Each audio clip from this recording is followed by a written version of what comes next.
चुप यार सिद्धू सिद्धू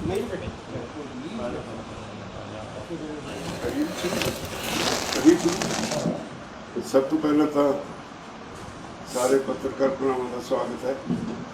अज की मीटिंग मेरी प्रधानगी च हुई जिहदे बड़े अहम फैसले ले गए। 17 तारीख नूं असी देश के सारे MPs नूं स्पैशली जिहड़े विरोधी धिर दे MP ने उन्होंने वोटर्स वालों विप जारी कर रहे हैं।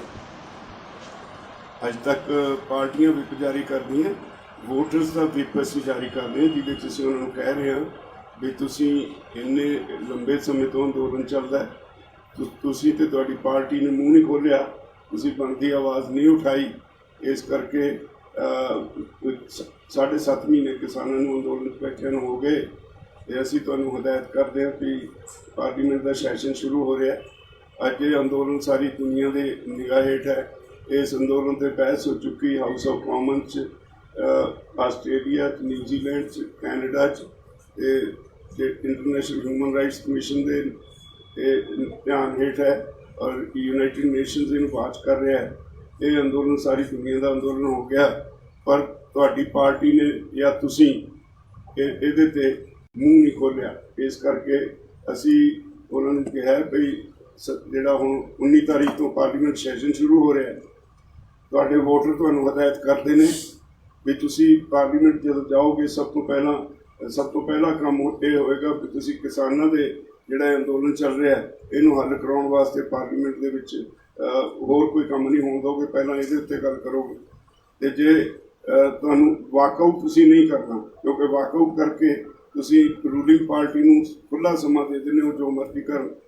ये भी नोटिस च लिखिआ है कि जे तुहानूं सस्पेंड कर दिता जाए स्पीकर या चेयरमैन वालों तां भी तुसीं बाहर नहीं आउणा, फिर भी तुसीं अंदर रह के किसानां दी लड़ाई लड़नी है। जे तुसीं ये ना करोगे तां अज असीं भाजपा के लीडरां, भाजपा के MPआं, भाजपा के लोगों का विरोध करते हैं। फिर असीं तुहाडा जिहड़ियां विरोधी पार्टियां ने उन्हां दे भी MPs का, उन्हां दे भी लोगों का फिर उस तरह विरोध करांगे जिस तरह भाजपा के लोगों का असीं कर रहे हैं। तो ये अज फाइनल उहदी वर्डिंग जिहड़ी जारी कर दी गई और 17 तारीख नूं वो जिहड़ा वोटर्स विप है वो जारी हो जाएगा। दूजा मिशन यूपी ते उत्तराखंड, अगला टारगेट साडा जिहड़ा यूपी ते उत्तराखंड दे विच अंदोलन नूं तेज़ करना है और सरकार नूं सबक सिखाउणा है। उहदे लई असीं 1 ਤੋਂ 25 अगस्त तक सारे ਜ਼ਿਲ੍ਹਿਆਂ ਦੇ ਵਿੱਚ मीटिंगां करांगे। 5 सितंबर नूं मुजफ्फरनगर विच देश भर की एक महापंचायत होएगी। अक्तूबर और नवंबर 2 महीने जिहड़े ने 17 डिवीजनस ने यूपी दीयां ते 2 डिवीजनस ने उत्तराखंड दीयां, उत्थे असीं डिवीजन लैवल दीयां महापंचायतां करांगे। ते 26 जुलाई नूं लखनऊ च प्रैस कॉन्फ्रेंस करके इन्हूं होर अगे तेज़ करने वास्ते काम करांगे। ये तो अगे एक मता पास करके बहुत ही कड़े शब्दों में 6 फॉर जस्टिस उन्होंने जी एक वीडियो जारी की है, उसकी निंदा की है, जिस उन्होंने कहा कि असी किसान अंदोलन च किसानों के नाल जावांगे, जे इन्होंने कोई गिरफ्तार करूँ तो असी उसका विरोध करांगे ते पार्लीमेंट ते असी जिहड़े खालिस्तान के झंडे लैके जावांगे, किरपाना लैके जावांगे, पार्लीमेंट ते कब्जा करांगे। उन्होंने इस कार्रवाई का सख्त नोटिस लिया गया और यदी सख्त निंदा की गई और असी इतों सगों चौकस हो गए। जिहड़ियां फोर्सिस ने सानू 26 जनवरी नूं साडे अंदोलन नूं ढाल लाई सी, उदों वो फोर्सिस हुण फिर एक्टिव ने। असी लोगों नूं चौकस करदे, किसी की गल नहीं सुननी। साडा अंदोलन पूरा शांतमई होएगा। उहदे विच असी तय कीता है बई 22 जुलाई तो 13 अगस्त तक जो पार्लीमेंट का सैशन चलेगा, जिदन भी वर्किंग डे होएगा, पार्लीमेंट का सैशन होएगा, 200 मैंबरों का जत्था हर रोज़ पार्लीमेंट वाल कूच करेगा। असी गिरफ्तारी देने लिए नहीं, ये सरकार की इच्छा वो की करती है, किवें बिहेव करती है। असी उत्थे जाके पार्लीमेंट के अगे अपना केस रखांगे, असी उत्थे धरना देंगे। 2 दिन 26 ਤਾਰੀਖ ਨੂੰ ਜਦੋਂ 8 ਮਹੀਨੇ ਹੋ ਜਾਣਗੇ ਤੇ 9 ਅਗਸਤ ਨੂੰ ਜਿਹੜੀ ਕੁਇਟ ਇੰਡੀਆ ਮੂਵਮੈਂਟ ਦੇ ਯਾਦ ਵਿੱਚ ਮਹਿਲਾਵਾਂ ਦੇ ਜੱਥੇ ਜਿਹੜੇ ਨੇ ਉਹ ਜਾਣਗੇ। ਤੇ ਇਹ ਤੋਂ ਇਲਾਵਾ ਇੱਕ ਇਹ ਵੀ ਫੈਸਲਾ ਕੀਤਾ ਕਿ ਅੰਦੋਲਨ ਨੂੰ ਕੋਈ ਗੜਬੜ ਨਾ ਅੰਦੋਲਨ 'ਚ ਕਰ ਸਕੇ, ਉਹਦੇ ਲਈ ਅਸੀਂ ਜਥਿਆਂ ਦੀਆਂ ਲਿਸਟਾਂ ਪਹਿਲੇ ਹੀ ਸਾਰੇ ਜ਼ਿਲ੍ਹਿਆਂ ਤੋਂ ਮੰਗ ਲਈਆਂ ਗਈਆਂ। ਹਰੇਕ ਜਿਹੜਾ ਜਥੇ 'ਚ ਕਿਸਾਨ ਜਾਏਗਾ ਉਹਦੇ ਗਲ ਦੇ ਵਿੱਚ ਇੱਕ ਆਈਡੈਂਟੀ ਕਾਰਡ ਹੋਏਗਾ, ਇੱਕ ਲਿਸਟ ਸਾਡੇ ਕੋਲ ਹੋਏਗੀ। ਬਾਹਰੋਂ ਬੰਦੇ ਨੂੰ ਕਿਸੇ ਨੂੰ ਅਲਾਉ ਨਹੀਂ ਕੀਤਾ ਜਾਊਗਾ। ਸਾਡੀ ਆਪਣੀ ਸਿਕਿਉਰਿਟੀ ਦੇ ਵਿੱਚ ਜਥੇ ਜਾਣਗੇ ਤੇ ਪਾਰਲੀਮੈਂਟ ਸਟਰੀਟ ਜਾ ਕੇ ਉਹ ਪਾਰਲੀਮੈਂਟ ਦੇ ਅੱਗੇ ਆਪਣਾ ਮੁਜ਼ਾਹਰਾ ਕਰਨਗੇ। ਇਹ ਅਸੀਂ ਫੈਸਲੇ ਕੀਤੇ ਹੈ। ਇੱਕ ਫੈਸਲਾ ਇੱਕ ਅਸੀਂ ਇਸ ਗੱਲ ਦੀ ਅੱਜ ਸਖਤ ਨੋਟਿਸ ਲਿਆ। ਪਹਿਲੀ ਵਾਰੀ ਹੋਇਆ ਇਤਿਹਾਸ ਵਿੱਚ ਸਿਰਸੇ 'ਚ ਹਰਿਆਣਾ ਸਰਕਾਰ ਨੇ 2 ਕਿਸਾਨਾਂ ਦੇ ਖਿਲਾਫ ਦੇਸ਼ ਧਰੋਹੀ ਦੇ ਕੇਸ ਦਰਜ ਕੀਤੇ ਨੇ।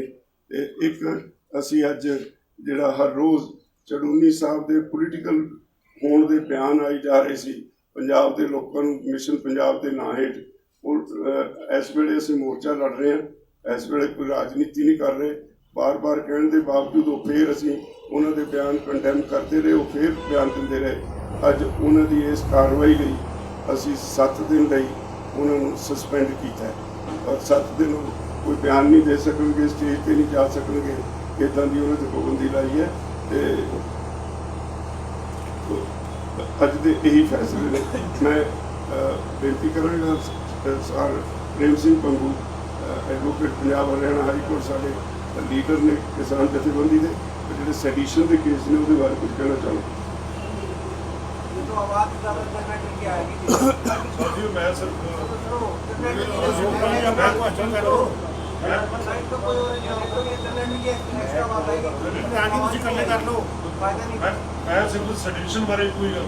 ਬੰਦ ਕਰਾ ਦਿਓ, ਬੰਦ ਕਰਾ ਦਈਏ, ਬੰਦ ਕਰਾ ਦਈਏ, ਜਾ ਕਰਾ ਕੇ ਬੰਦ ਕਰਾ ਦਿਓ।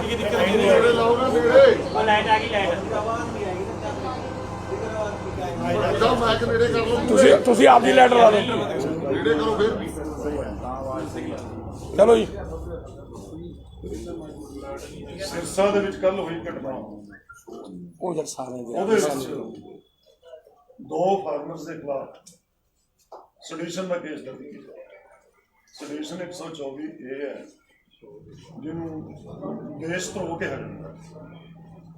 ਜਿਵੇਂ ਰਾਜੇਵਾਲ ਸਾਹਿਬ ਨੇ ਕਿਹਾ, ਇਹ ਦੇਸ਼ 'ਚ ਔਰ ਪੰਜਾਬ ਤੇ ਹਰਿਆਣੇ 'ਚ ਮੈਂ ਕਹਾਂਗਾ ਕਿ ਪਹਿਲਾ ਕੇਸ ਹੈ ਫਾਰਮਰਸ ਦੇ ਖਿਲਾਫ ਜੋ ਸੈਡੀਸ਼ਨ ਦਾ ਦਰਜ ਕੀਤਾ। ਪਹਿਲਾਂ ਹੋਰ ਬੜੇ ਕੇਸ ਦਰਜ ਕੀਤੇ, 307 ਵੀ ਸੀ, ਹੋਰ ਵੀ ਧਾਰਾਵਾਂ ਸਨ, ਪਰ ਸੈਡੀਸ਼ਨ ਪਹਿਲਾ। ਮੈਂ ਇਹ ਥੋੜੇ ਜਰੀਏ ਕਹਿਣਾ ਚਾਹੁੰਦਾ ਵੀ ਇਹ ਬਿਲਕੁਲ ਅਨਡੈਮੋਕ੍ਰੈਟਿਕ ਹੈ, ਅਨਕॉन्स्टिट्यूशनल है, क्योंकि कोई एक ऐसी घटना जी सिरसा च भी होर भी हुई, ये देश तो की घटना नहीं। ऑनरेबल सुप्रीम कोर्ट ने बड़िया जड़िया जजमेंट्स के हुण तक के है